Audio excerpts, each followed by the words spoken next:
안녕하세요. 저는 30대 중반 여성이고 초등학생 딸이 하나 있습니다. 남편이랑은 2년 연애하고 결혼해 평범하게 지내왔는데요. 소심한 저와 달리 남편은 자신감 넘치고 리더십 강한 성격으로 연애 때는 고집 있는 모습이 믿음직스럽게 느껴졌어요. 하지만 결혼해서는 크고 작은 일에서 부딪히며 부담스러울 때가 많더라고요. 그래도 애교 많은 딸이 집안의 활력소라 참고 살았는데 남편이랑 같이 가게를 운영하게 되면서 싸움이 잦아지기 시작했어요. 결국 더는 참지 못하고 이혼까지 하게 됐는데 지금 생각해도 제가 잘못한 건 하나도 없는 것 같아서요. 여러분들에게 털어놓으면서 마음 정리를 해보려고 합니다. 그럼 지금부터 제 이야기를 시작해 볼게요. 남편과 저는 맞벌이를 하는 부부였어요. 저는 작은 규모의 회사였지만 남편은 정림이 보장될 만큼 탄탄한 곳이었고 승진도 빠른 편이라 경제적으로 풍족하진 않아도 모자람은 없었습니다. 하나뿐인 딸아이가 갖고 싶고 하고 싶다는 건 문제없이 해줄 수 있을 정도였죠. 그런데 사람은 왜 여유로우면 다른 생각이 드는 걸까요? 멀쩡히 회사를 잘 다니던 남편이 대뜸 창업을 하겠다고 하는 겁니다. 여보, 나 할 말 있어. 뭔데? 나 회사 그만두고 음식점 하나 오픈하려고. 뭐? 잘 다니는 회사를 갑자기 왜 그만둬? 그리고 요즘 경기가 얼마나 안 좋은데 무슨 음식점을 오픈한다는 거야? 당신 계란 프라이 하나도 제대로 못하잖아. 아이 참, 자기가 잘 몰라서 그래. 계란 프라이 수준이 아니야. 나 아는 형님이 고향에서 이거 열었는데 진짜 대박나서 월 1,000원 우습게 번대. 학교 다닐 때 나보다 공부도 못하고 설설 기었는데 내가 잠이 오게 생겼어? 그러면서 남편이 보여준 건 한 샌드위치 프랜차이즈 홍보 책자였어요. 빵순이라 요즘 유행하는 건 대부분 알고 있는데 생전 듣도 보도 못한 브랜드라 의아하더라고요. 여보, 이거 이제 막 생긴 브랜드 아니야?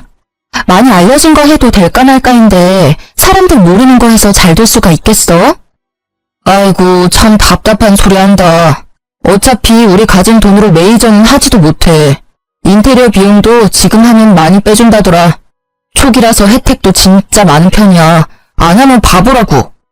아니 내 말은 그게 아니라 너무 갑자기 창업 얘기를 하니까 이렇게 급하게 해서 잘 될 확률이 높냐는 거지. 너무 무모한 거 아닌가 걱정돼서 그래. 나 못 믿어? 나야 당신 남편. 지금까지 내가 하자고 해서 잘 안 된 거 있으면 하나라도 말해봐. 남편은 고집세고 자신만만하기로 타의 추종을 불허하는 성격이었어요. 가만히 말을 듣고 있으면 이미 반은 성공한 사람 같았죠. 그래도 안 된다고 꾸역꾸역 버텼는데 몇 달을 저를 붙잡고 늘어지더라고요. 저를 설득하기 위해 눈에 불을 켜고 달려드는데 방법도 갖가지였어요. 어느 날은 진지하게 대화했다가 갑자기 욱 승질을 냈다가 나중에는 자기를 못 믿냐면서 눈물까지 흘리던 거 있죠? 나 진짜 열심히 해볼게. 나 좀 믿어주라. 모르겠다. 그래, 알았어. 결국 남편의 눈물에 마음이 약해져서 그만 허락을 해주고 말았습니다. 그러자 남편은 기다렸다는 듯이 회사에 나가지 않고 전 재산을 탈탈 털어 순식간에 샌드위치 전문점을 오픈하더라고요. 이미 모든 준비는 다 마쳐뒀는지 일사천리로 진행을 하는데 제 허락은 그냥 보여주기 식이었구나 라는 걸 알게 되었습니다. 오픈하던 날에는 어찌나 기분이 좋아 보이던지 자기도 이제 사장님이라면서 돈 많이 벌어오겠다고 큰 소리를 치더라고요. 옆에서 지켜보자니 너무 들뜬 모습이 못 믿어오면서도 그래 사람이 저렇게 잘해보겠다고 하는데 한번 믿어보자 하는 바보 같은 생각도 들었습니다. 그렇게 우여곡절 끝에 가게를 오픈하고 나서 곧 저도 회사를 그만두고 남편을 돕기로 했어요. 남편 혼자 가게를 운영하기에는 손이 모자란데 그렇다고 직원을 고용하자니 인건비가 부담되더라고요. 여보, 그런데 둘 중 한 명은 회사를 다녀야 하는 거 아니야? 우리 공과금이랑 은행 이자랑 애 학원비도 계속 나갈 텐데. 당신 솔직히 지금 다니는 회사에서 뭐 얼마나 번다고 그래. 초기에 신경을 많이 써야 단골도 생기고 자리도 빨리 잡지. 그런가? 그래도 조금이라도 고정 수입은 있어야 하는 거 아니야? 에이, 나무만 보지 말고 숲을 봐. 가게가 잘 돼야 당신도 사모님 소리 듣고 편히 쉴 거 아니야. 내 말이 맞아. 당신은 그냥 나만 믿고 따라와. 항상 기고만장한 사람이랑 살면 귀가 얇아지는 것일까요? 이때만 해도 남편 말이 일리가 있어 보였습니다. 그래서 찝찝하긴 했지만 회사에 사직서를 내고 남편 가게에 같이 출근을 하게 됐어요. 그런데 남편이랑 24시간 같이 붙어있게 되자 얼마 지나지 않아 생각지 못했던 트러블이 일어나기 시작하더라고요. 여보, 아까 내가 말한 청상추 다 다듬었어? 아니, 지금 하고 있어. 양이 꽤 많아가지고 시간이 좀 걸리네. 그걸 지금까지 붙잡고 있으면 어떡해. 오픈 시간 얼마 안 남았는데. 아, 거북이도 아니고 왜 이렇게 느려? 진짜 답답하다 답답해. 뭐? 거북이? 답답? 나름대로 열심히 하고 있는 사람한테 그게 할 소리야? 아, 몰라. 어쨌든 그거 빨리 끝내고 여자 화장실 청소도 좀 해줘. 거울이랑 변기랑 꼼꼼히 하는 거 잊지 말고. 전에 당신이 다 했다고 했는데 나중에 보니까 변기 뒤쪽에 얼룩 그대로 있더라. 그건 타일 색깔이 원래 그런 거야. 아니 그렇게 꼼꼼히 잘하면 당신이 하든가. 당신은 뭐 하는데? 나는 벌써 홀 청소 다 하고 간판까지 닦고 왔어. 그렇게 입 대빨 나와서 툴툴거릴 시간에 벌써 다 했겠다. 좀 서둘러서 빨리 좀 해. 진짜 느릿느릿 속 터져 죽겠다. 같이 일해본 적이 없어서 몰랐는데 남편이랑 전 정말 다른 성격이었어요. 저는 이왕이면 꼼꼼히 하고 싶은데 남편은 무조건 빨리빨리 다그치는 통에 일하랴 남편 눈치 보랴 진짜 기가 다 빨리더라고요. 더군다나 저는 좋은 마음으로 남편을 도와주려고 하는 건데 남편은 고마워하기는커녕 날이 갈수록 저를 부하처럼 대하니까 어이가 없었습니다. 빨리 하면 대충 한다고 뭐라 하고 꼼꼼히 하면 느리다고 뭐라 하고 재수없는 밤낮 상사도 이런 상사가 없더라고요. 하루 종일 같이 열심히 일하는데 그런 노고는 알아주지 않고 당연시하는 남편을 보니 점점 화가 치밀기 시작했습니다. 진짜 못해먹겠다. 이럴 거면 차라리 그냥 당신 맘에 쏙 드는 알바를 구해. 알바? 우리가 알바 쓸 돈이 어딨어. 요즘 알바가 한두 푼으로 되는 거야? 아니 그러면 내가 도와주는 걸 고맙게 생각을 하던지. 진짜 매일 화내고 짜증내고 내가 여보 부하야? 이거 너무한 거 아니야?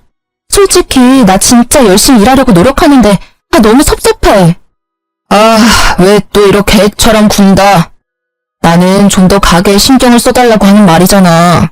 난 자기가 인생을 좀 더 열심히 적극적으로 살았으면 좋겠어. 그게 무슨 말이야? 말을 그렇게 하면 안 되지. 내가 언제 가게에 신경을 안 썼다고 그래? 그리고 내가 인생을 열심히 안 사는 건 또 뭔데?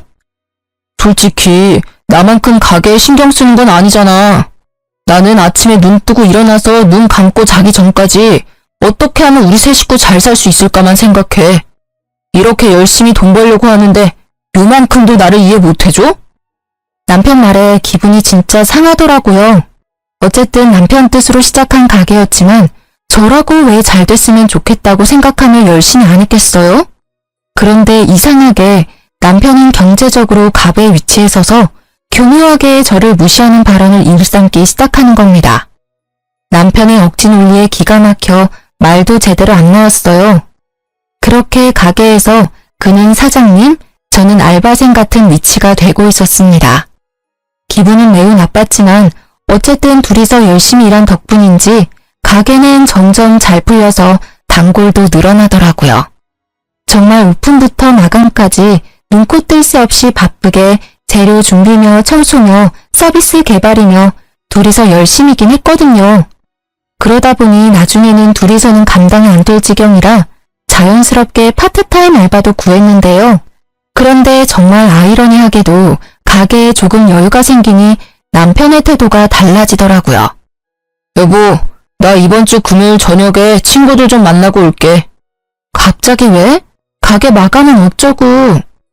아, 지혜씨가 조금만 더 도와주면 될 것 같은데. 어떻게 부탁 좀 하면 안 되나? 양심 좀 챙겨라.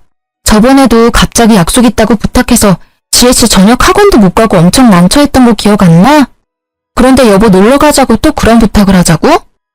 아니, 따로 돈을 쳐주면 되지. 어차피 알바도 돈 벌려고 하는 거잖아. 요즘 세상에 돈이면 다 되지. 안 되는 게 어딨어? 누가 보면 돈 꽤나 주는 줄 알겠다. 우리 겨우 최저시급 맞춰주잖아. 게다가 당신 마음대로 시간 줄였다 늘렸다 하는데 누가 좋아하겠어? 여보, 이렇게 개인적으로 알바생 쓰는 거 난 반대야. 자기가 자꾸 그러니까 알바들이 그만두는 거 아니야. 지혜씨 지금 잘 다니고 있는데 여보 때문에 또 그만두면 어쩔 거야? 언제부터인가 남편은 자기 일도 제대로 안 하고 놀러 다닐 궁리를 하더라고요. 사장이 들쑥날쑥 일을 할 뿐더러 시급은 짜게 주고 일은 마른 인조 짜듯이 시켜대니 알바들이 그만두기 일쑤였습니다. 그리고 그 뒤치다거리는 다 제 몫이었고요. 자영업을 하다 보니 직장 다니는 친구들과 약속 하나 잡기 쉽지 않은 아쉬움이 있는 건 사실이었어요. 하지만 그건 저도 마찬가지였습니다. 그런데 사장이랍시고 이렇게 저와 알바생만 믿고 밖으로 놔두는 남편의 모습은 실망 그 자체였습니다. 하지만 남편의 고집은 도저히 못 말릴 수준이었어요. 제가 아무리 반대를 해도 알바생에게 통보식으로 부탁을 하고 못 견딘 알바는 그만두고 그 자리를 제가 메꾸는 일의 반복이었죠. 이런 일이 계속되다 보니 더는 알바를 구하기가 힘들어졌고 저는 알바도 없이 가게에서 혼자 일하는 날이 많아졌습니다. 어느새 정신을 차려보니 남편은 가게에 신경을 안 쓰고 저 혼자 카운터, 주방, 홀 가릴 것 없이 훨씬 더 많은 일을 하고 있더라고요. 한 번은 이런 일도 있었습니다.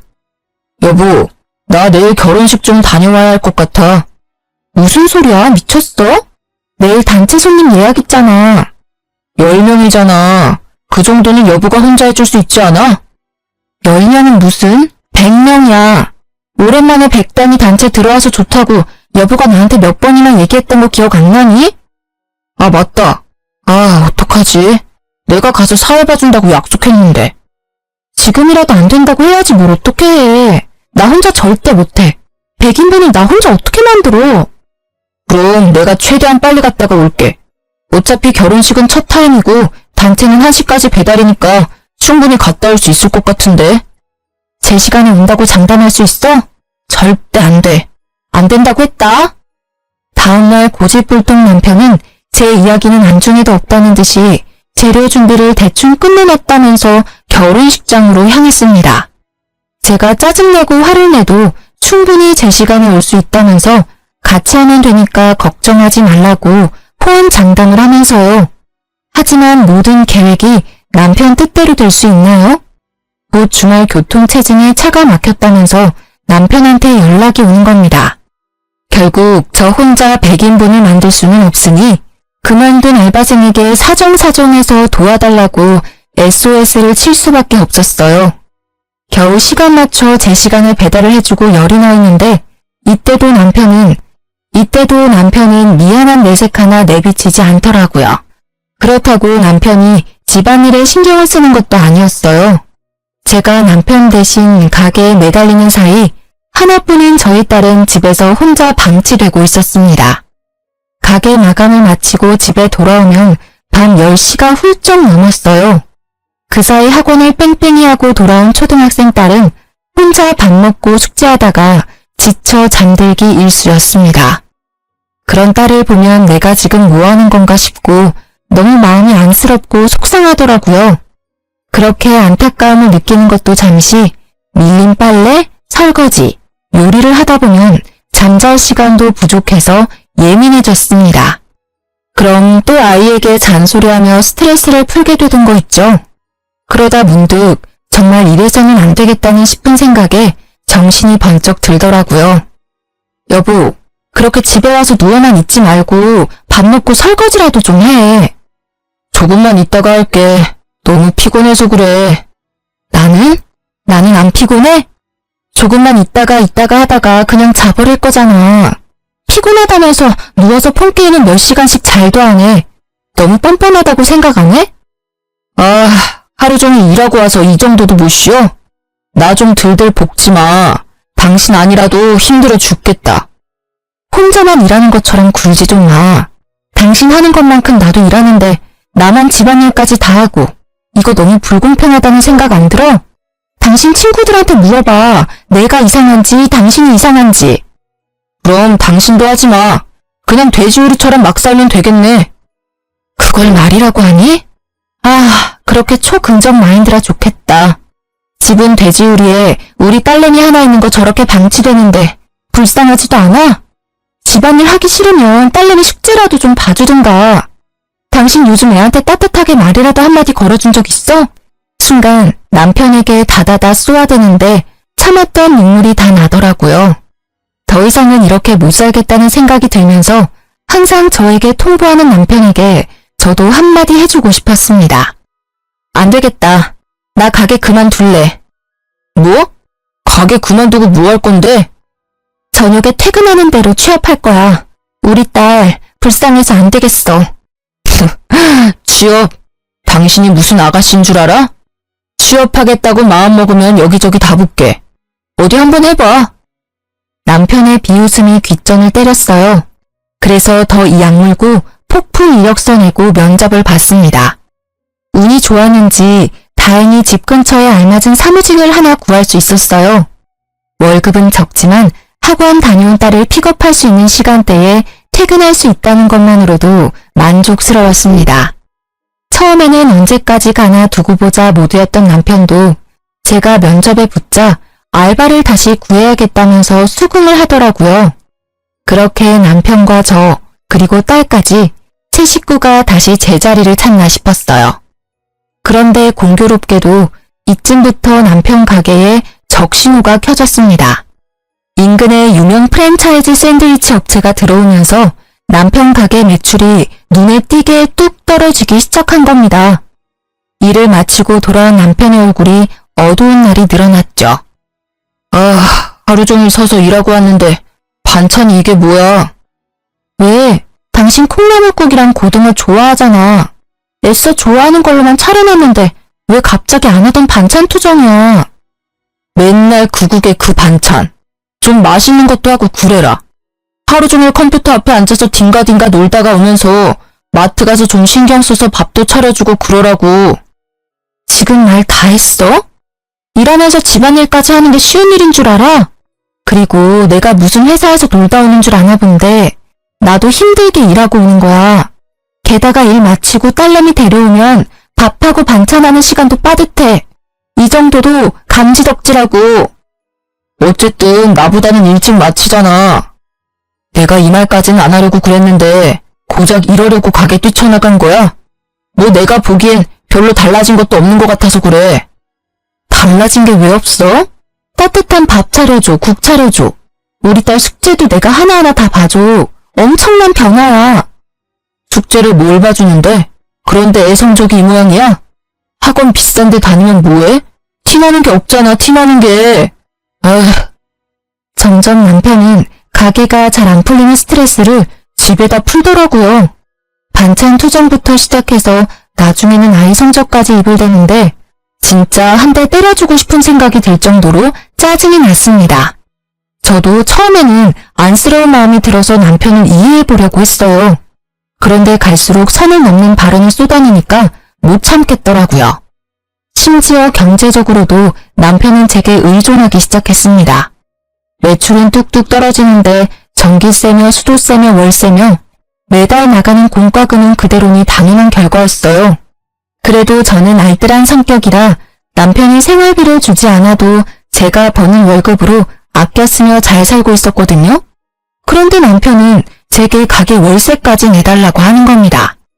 여보, 돈 좀 모아둔 거 있어? 돈? 얼마나 필요한데? 500 정도. 이번 달 전기세 안 내면 전기 끊긴대. 아, 미치겠다. 월세도 내야 하고. 아니, 그 지경이 될 때까지 뭐 한 거야? 아, 진짜 노답 아니야? 전기세는 내가 알아서 해볼게. 이번 달 월세만이라도 좀 어떻게 안 돼? 당신 회사 꽤 다녔는데 모아둔 것도 좀 있을 거 아니야. 아, 알겠어. 그럼 내가 월세는 어떻게든 내볼게. 근데 당신 가게 그냥 접으면 안 돼? 회복될 기미도 안 보이는데 언제까지 밑 빠진 독에 물붓기처럼 이렇게 살 순 없잖아. 아, 진짜 짜증나네. 가게에 들어간 돈이 얼만데 무슨 가게를 접어. 사업하다 보면 이 정도 고비는 다 오는 건데 아직 망한 것도 아니잖아. 당신은 내가 망하길 기다리는 사람처럼 얘기를 하네? 아니, 그게 아니라 지금 우리 형편도 안 좋은데 무리해서 가게 운영해봤자. 됐어. 이번 달만 지나면 내가 당신한테 도와달라고 할 일 절대 없을 거야.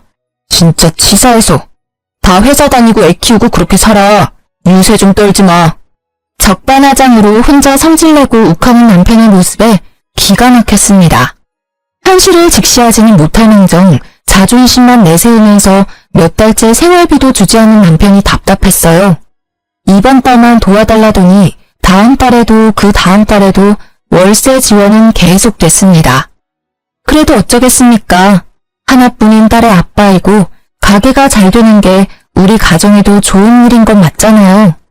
또 부부라면 힘들고 지칠 때 함께 힘을 모으는 거라고 배우기도 했고요. 그래서 저는 아내로서 끝까지 남편을 도와주기 위해 모아둔 월급을 쪼개서 월세를 내고 쉬는 주말에 가게 일까지 도와줬습니다. 오랜만에 나간 가게는 진짜 개판이 따로 없더라고요.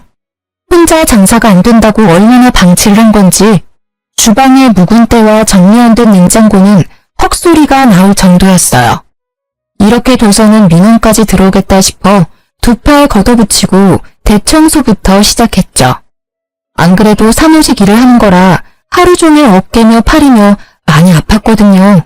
그래도 꾹 참고 고무장갑 낀 손으로 박박 문질러 묵은 때를 벗기고 박스채 쌓인 식재료를 하나하나 꺼내서 정리하고 버렸습니다. 다 하고 나니까 반나절이 훌쩍 지나 있더라고요. 그 사이에 남편은 주문 받는다는 핑계로 홀에서 놀고 있더라고요. 어이가 없었지만 그래도 좋은 마음으로 시작한 거니 잘 마무리해주고 싶었어요. 그래서 남은 식재료 박스를 마저 정리해주려고 드는데 순간 어깨에서 뚝 소리가 나더니 엄청난 고통이 밀려오는 겁니다. 외마디 비명과 함께 주방 바닥에 그냥 누워버릴 충격이었어요. 아파! 여보! 뭐야, 무슨 일이야? 나 이거 들다가 갑자기 어깨에서 뚝 소리가 났는데 너무 아파. 팔 빠진 것 같은데 인대가 늘어난 건가? 하여간에 병원에 가봐야 할 것 같아. 조심 좀 하지. 애처럼 덜렁대서 큰일이다. 그러지 말고 나 잡고 팔 한번 흔들어 봐봐. 아니, 못 움직이겠어. 아프다니까? 팔이 그렇게 쉽게 빠지지 않아서 그래. 이거 봐라, 움직일 수 있네. 그럼 빠진 건 아니거든? 나도 일하면서 한 번씩 그런 적 있어. 잠깐만 기다려 봐봐. 어디 가는데? 괜찮냐는 말 한마디 없이 아픈 사람 놔두고 훌쩍 사라져버린 남편의 뒷모습을 멍하니 바라봤어요. 아파서 눈물이 찔끔 나는데 혼자 차가운 주방 바닥에 쓰러져 있자니 서럽더라고요. 그래도 곧 병원에 갈 수 있겠지 생각하며 버텼는데요. 얼마 뒤 다녀온 남편 손에 약봉지 하나가 들려있는 겁니다. 여보, 어디 갔다 왔어? 그게 뭔데? 나 너무 힘들어. 팔 못 움직이면 어쩌지? 우리 딸내미 케어도 해야 하고 회사도 가야 하는데 큰일이야. 파스 이거 하나면 다 돼. 걱정하지 마. 야, 나 팔이랑 어깨 원래부터 아팠던 것도 모르지 너? 나 병원 가야 할 것 같다고. 고작 이걸로 무슨 병원을 간다고 그래. 병원 가면 초음파 찍자고 하고 엑스레이 찍자고 하고 물리치료하자고 하고 다 돈이야 돈. 파스 하나면 될 건데 진짜 괜히 엄살 좀 부리지 마. 진짜 쓰러져서 남편이 하는 말을 듣는데 분노가 치솟았어요. 이를 꽉 물고 엉금엉금 기어가서 제 폰으로 119에 연락했고 병원으로 향했습니다. 결과는 어깨 빠짐이었고 통증이 심했을 텐데 어찌 참으셨냐고 다들 놀라더라고요. 의사 앞에서 보호자 명목으로 따라한 남편은 끝까지 이상하다 하면서 고개를 갸웃거리고 있었어요. 남이 보면 보호자가 맞나 싶을 정도로 대면대면한 모습이었죠. 가만 보니 자기가 생각했던 것보다 더 심한 상태인 게 이해가 안 됐는지 의사와 간호사를 잡고 진짜냐고 진짜 팔 빠진 거냐고 거듭 묻고 있더라고요. 멍청하게 또한 그 모습을 보는데 아주 남아있는 정이 뚝 떨어졌습니다. 나 더는 못 참겠어. 내가 바보처럼 참고 살아주니까 아주 우습지? 왜 갑자기 급발진인데 치료 잘 됐잖아. 그럼 된 거 아니야? 사람이 다쳤으면 괜찮냐고 묻는 게 우선 아니야? 내가 왜 이렇게 됐는데? 항상 내가 참고 맞춰주니까 당신 가족들 아무도 모르는 거잖아. 당신 이렇게 뻔뻔한 거 안 되겠어. 나 지금 당장 어머니한테 다 말해버릴 거야. 내가 당신 가게 시작하고 어떻게 살아왔는지 어머니도 아셔야 돼. 너무 열이 받아 아픈 힘을 이끌고 시댁으로 향했어요. 집에는 시모 혼자 TV를 보고 있더라고요.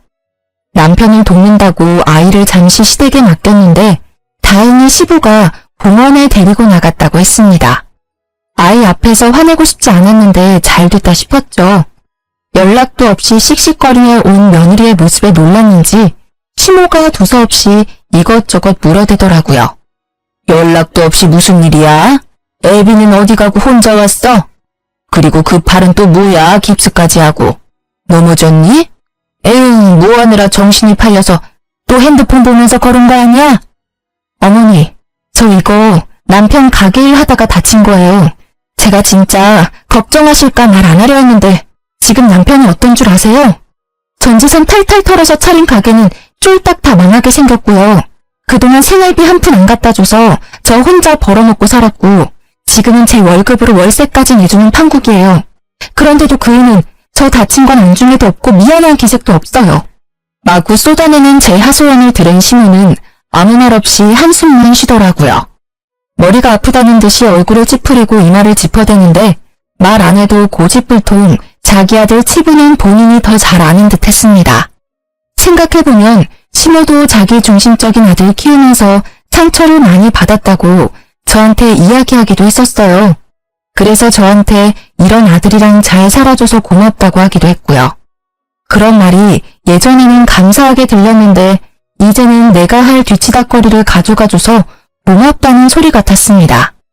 하지만 동병상련이라고 저를 이해해주고 도와주겠노라 말했으면 시모에게는 악감정이 생기지 않았을지도 모르겠어요. 그런데 가지는 개편이라더니 대뜸 시모가 아들 편을 드는 겁니다. 그래서 너는 뭐 어쩌자는 거냐? 네? 뭘 어쩌긴 어째요. 어머니, 저 진짜 미치고 팔짝 뛰겠어요. 제발 저 좀 도와주세요. 그이한테 말해서 가게 접고 일하라고 좀 해주세요. 애비는 그렇게 하겠대? 순순히 가게를 접겠다고 말했냐고. 안 그러니까 제가 답답해서 미치겠다는 거죠. 훤히 망해가는 게 눈에 뻔히 보이는데 그간 들어간 돈이 아까워서 간판 못 내린다고 자기 말리지 말래요. 어머니, 이게 말이 돼요? 왜 저만 희생을 해야 해요? 힘들어도 어쩌겠니? 가족이잖아. 그럼 남편 힘들게 일하는데 아내가 돼서 그 정도 응원도 못 해주니? 솔직히 네가 회사 다닌다고 가게 소홀히 해서 이렇게 된 건 아니야? 둘이서 하던 가게 한 명 빠지면 빈자리 티나는 건 당연하지 않아? 시모 말에 순간 머릿속이 멍해졌습니다. 아무리 엄마로서 아들 편을 든다고 해도 정도가 있지 어떤 왜 회로를 거치면 이런 무적의 논리가 나오는지. 남편의 뻔뻔함은 결국 시모 유전자인가 싶더라고요.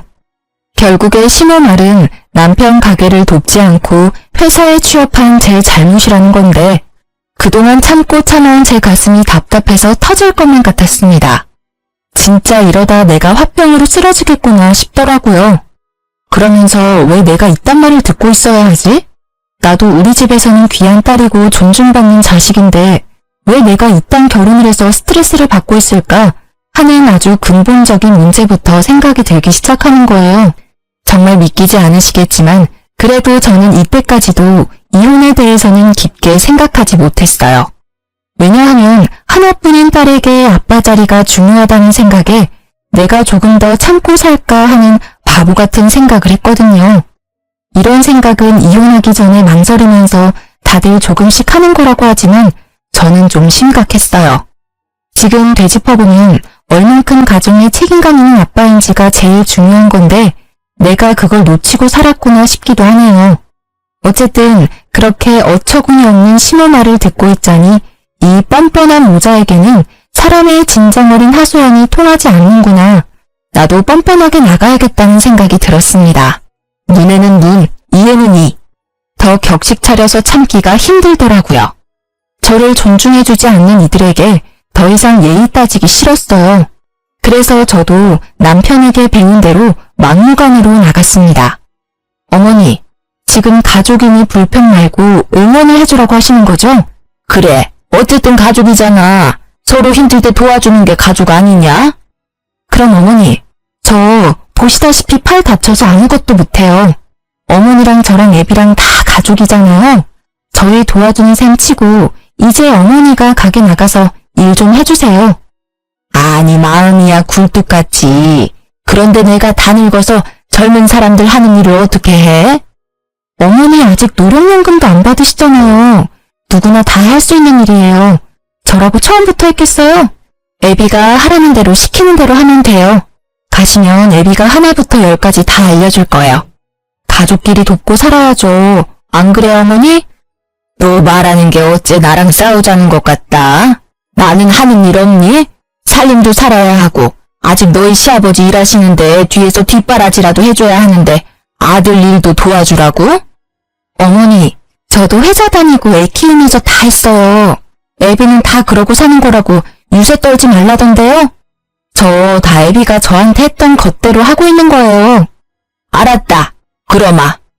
아무 말 없이 저를 바라보던 심호 얼굴이 시뻘개지더니 대뜸 소리를 지르듯 대답하고 자리에서 일어나더라고요.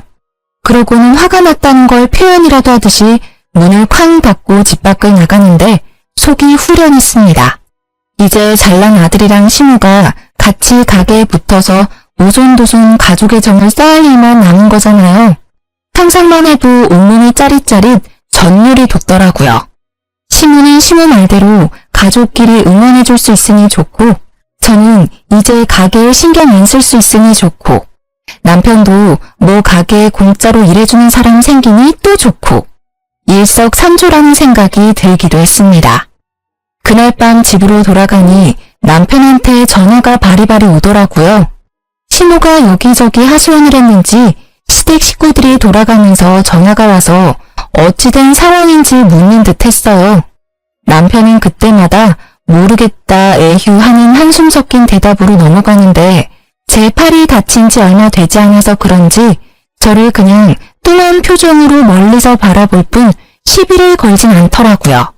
최소한의 양심은 있나 보네 생각했습니다. 그래서 그냥 조용히 회사에 병가를 내고 딸아이 케어에만 신경 썼어요.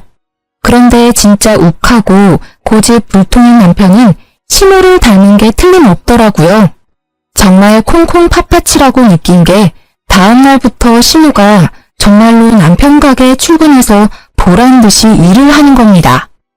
한 며칠 동안은 그렇게 평화로운 일상이 흘러갔어요.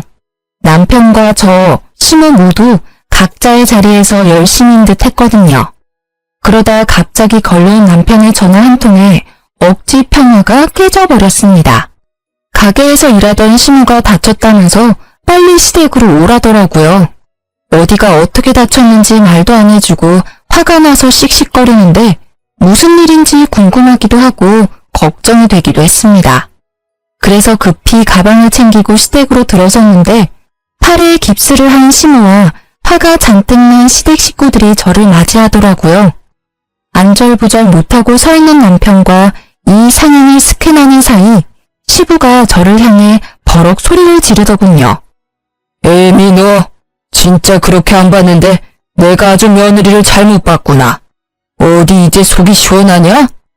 그게 무슨 말씀이세요? 어머니 어쩌다 다치신 거예요?